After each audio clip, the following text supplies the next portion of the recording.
Préjugé numéro 1. Le commerce électronique économise de l'énergie et réduit l'empreinte carbone. Vraiment ?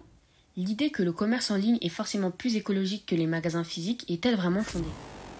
Derrière l'écran se cache un monde parfois moins vert qu'on ne le pense. Livraison en camion, suremballage, retour intempestif, l'e-commerce a lui aussi son lot d'impacts environnementaux. Alors, faut-il bannir les achats en ligne ? Pas si simple. L'e-commerce peut aussi être un levier de transition écologique à condition de choisir des acteurs responsables et d'adopter des comportements éclairés. Alors bienvenue sur Écran Vert, le podcast qui dépoussière les idées reçues sur l'empreinte carbone pour une vision plus claire et plus verte.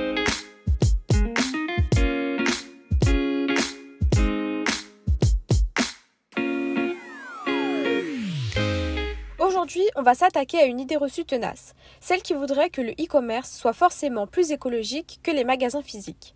Alors soyons clairs, l'e-commerce a des avantages environnementaux, mais il n'est pas non plus un miracle écologique. Le e-commerce représente déjà plus de 10% des émissions mondiales de gaz à effet de serre, et cette part devrait continuer à croître pour les années à venir. En 2023, l'empreinte carbone d'Amazon était de 115 millions de tonnes de CO2, soit l'équivalent de 25 millions de voitures. Dans cet épisode, on va déconstruire cette idée reçue en explorant les différentes facettes de l'impact environnemental de l'e-commerce. On verra que comme pour tout, la réalité est plus complexe qu'il n'y paraît. Mais tout d'abord, qu'est-ce que l'empreinte carbone numérique ? C'est un indicateur qui vise à mesurer l'impact d'une activité sur l'environnement et plus particulièrement les émissions de gaz à effet de serre liées à cette activité.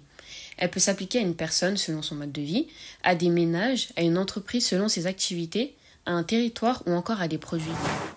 Commençons par les arguments souvent avancés en faveur de l'e-commerce. Moins de magasins, moins d'impact ? Pas forcément. Construire et entretenir les entrepôts et data centers de l'e-commerce a un coût écologique important. Par exemple, les data centers américains consomment assez d'électricité pour émettre autant de CO2 que 7 millions de voitures par an. Un seul grand entrepôt peut produire autant de CO2 que 600 voitures en une année. Livraison gratuite, vraiment ? Derrière cet aspect se cachent des kilomètres parcourus par des camions souvent mal remplis, générant des émissions de CO2 importantes. En France, 1 milliard de colis transitent chaque année, ce qui représente 1 million de tonnes de CO2 rejetées dans l'atmosphère, ce qui équivaut donc à la quantité de CO2 absorbée par 16 millions d'arbres en une année. Mais il ne faut pas s'arrêter aux raccourcis trompeurs. L'envers du décor numérique est parfois plus sombre entre fabrication et transport, suremballage ou encore retour de produits. La fabrication et le transport des produits avant leur arrivée dans les entrepôts génèrent des émissions de gaz à effet de serre. La fabrication d'un jean représente en moyenne 7000 litres d'eau, soit l'équivalent de la consommation annuelle d'eau potable d'une personne dans certains pays. Le e-commerce rime souvent avec suremballage, gaspillage de matériaux et pollution plastique. Un tiers des retours de colis se font en voiture pour un trajet spécifique, ce qui amplifie encore l'impact environnemental. Le commerce physique n'est pas exempt de suremballage, mais il peut être mieux contrôlé par les consommateurs qui ont la possibilité de choisir des produits moins emballés. Les retours gratuits encouragent les achats impulsifs et engendrent des trajets supplémentaires polluants. 30% des produits achetés en ligne sont retournés, ce qui représente des déplacements inutiles et des émissions de CO2 non négligeables. Le commerce physique limite généralement les retours, mais il n'est pas exempt de tout gaspillage, notamment pour les produits frais ou les produits saisonniers. Mais alors, que peut-on faire pour limiter notre impact environnemental ? L'e-commerce et le commerce physique ne sont ni tout noir ni tout blanc. Ils ont chacun leurs avantages et leurs inconvénients écologiques. Voici quelques conseils pour mieux consommer. Pour le e-commerce, vous pouvez privilégier les acteurs locaux pour réduire les distances de transport. Choisissez des emballages écologiques comme le papier et évitez le suremballage. Luttez contre les achats impulsifs sur les sites d'e-commerce comme Shein qui encouragent l'achat de nombreux articles à la fois avec un prix bas et des promotions continues. Informez-vous sur la politique environnementale des sites web avant d'acheter. Vous pouvez également privilégier les e-commerçants engagés dans une démarche écologique comme Greenwiz.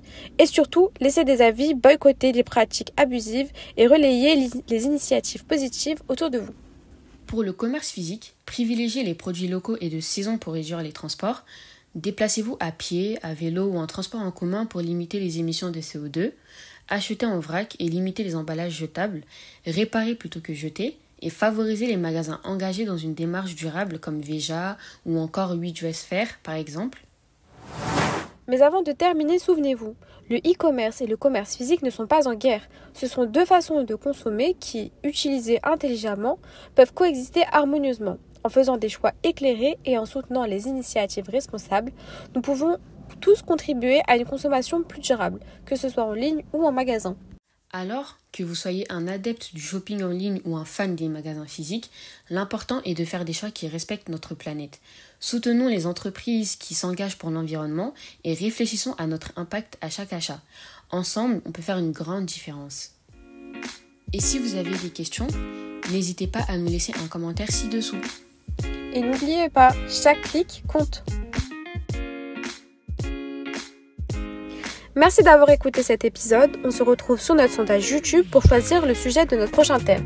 À bientôt sur Écran Vert, un clic responsable pour un avenir plus durable.